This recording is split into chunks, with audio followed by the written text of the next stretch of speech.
My project was on social work burnout and understanding for future research. What I wanted to do was go through and find out why there was evidence and confirmation of recognition for birth.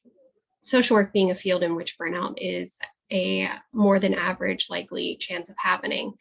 However, through my research, I've discovered that it has changed over the years, and we've had more development into research. Investigation through literature shows that there are many factors that contribute to burnout development. And although there's a tried and true method, the Maslach burnout inventory, there's disagreement when it comes to the subscales division and factors when measured to better understand burnout.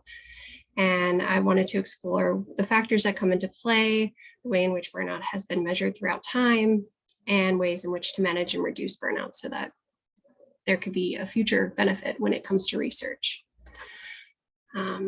Again, this is through extensive literature research and investigation through my own agency communication. So as I said, contrary, there are many factors that can contribute to burnout and its development, but there's no universal way besides the Maslach burnout inventory. There needs to be more research to explore the different variables and factors like organizational and personal, and the impact that they have on burnout development and ways in which to prevent and manage it. But one of the initial factors to look at when it comes to risk factors and indicators is the profession itself. Because those who come into this position, they can encounter negative events, which then impact many aspects of their lives. So burnout in and of itself is difficult to address. As of 1982, there were at least 30 different definitions of burnout, one being a process in which a previously committed professional disengaged from his or her work in response to stress and strain experienced on the job. And burnout isn't the only term to carry over. And other terms that come hand in hand with it is stress and stressors, indicators of burnout development in terms when describing burnout in general. And like many studies have shown, burnout is considered a syndrome with dimensions of emotional exhaustion, depersonalization, and reduced feelings of personal accomplishments, the key dimensions included in the Maslach burnout inventory when measuring. Some studies show risk factors that the analyzation of organizational and social variables can be a potential predictor of burnout. So like role conflict, role stress, stressful events, and the such can be used to show a strong association when it comes to emotional exhaustion. Other factors would be high emotional demands, which result from interactions with clients, can be key characteristics of service jobs. And most of the time, emotional demands are seldom directly measured, but the multidimensional concept when it comes to emotion work can be used to analyze relation of the variables and their combined effect when it comes to burnout. So one article shows a view in which 6 different scales exist to measure burnout. The most used would be the Maslach burnout inventory, the MBI. There's 22 items which are divided into 3 subscales. And they're written in a form of statements of feelings or attitudes and compared to the normative scales for each subscale. There are also reports of 2, 4, and 5 factor solutions. And there is evidence that shows an increased scale complexity, and items being loaded to more than a single factor can be omitted from responses, but there is limitations when it comes to changing the way in which burnout is measured. But again, the most commonly used one is the 3-dimensional scale, which usually is included to be along a single item self-report burnout measure to assess the area like personal trauma, personal characteristics, workload, work experience, and occupational environment. And this specific study resulted in a current burnout rate of 39% and a lifetime rate of 75. That's pretty high. And this is the example of what the burnout scale is. So what's developed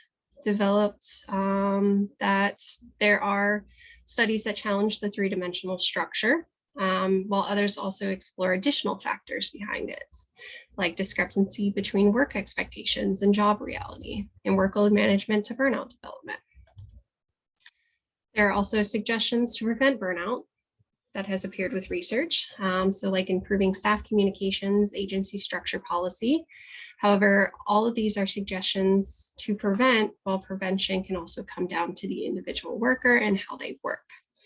So there are different factors that exist, which comes to a worker's ability to cope with the aspects and demands of the field. So suggestions are highly great, but it's also up to the individual worker on whether or not they work. So key factors include empathy and compassion, satisfaction, emotional regulation, positive regard and self-awareness, and coping strategies, engaged and disengaged coping. Engaged, where one's efforts to actively manage their stressors through problem solving. Disengaged, where one efforts to manage stressors through avoidant tactics. It depends on the individual person on which way they cope.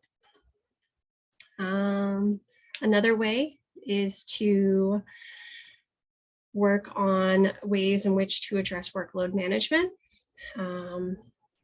Different stages from implementation of workload management systems can be identified, like planning, analysis, and development, and also improving staff communications as well.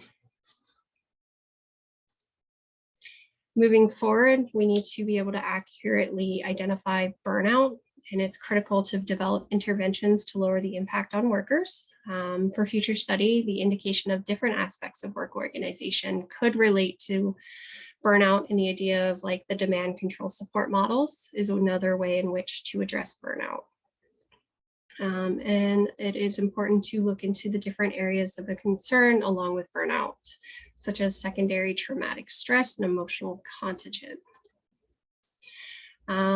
Implication-wise, it does affect social justice because as the worker experienced burnout, not only is the worker affected, but the client and organization is as well. And it can negatively impact the way in which services are rendered. If a state of mind is impacted, it can result in difficulty when it comes to processing emotional material from a client. Practice-wise, the practice can be affected as well. As worker experience negative impacts on burnout, there's also a negative impact on clients who receive services.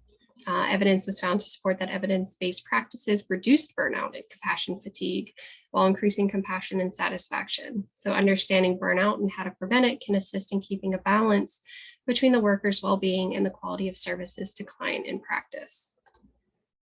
And diversity-wise, it is important to keep in mind that workers tend to engage in contact with those who have experienced trauma. Mental health conditions, physical or developmental disabilities can develop from different backgrounds. Due to how diverse social work is, exploration of burnout and how it is addressed in the varying fields is important because all populations are affected with the development of burnout. And so exploring into burnout and social work has been explored, but there needs to be more exploration when it comes to the factors and indicators and the ways in which to address it. Like one of the main side effects is heavy turnover in the field, which leads to increased burnout for those who remain. And then these are all additional information and sites that have done research into social work burnout.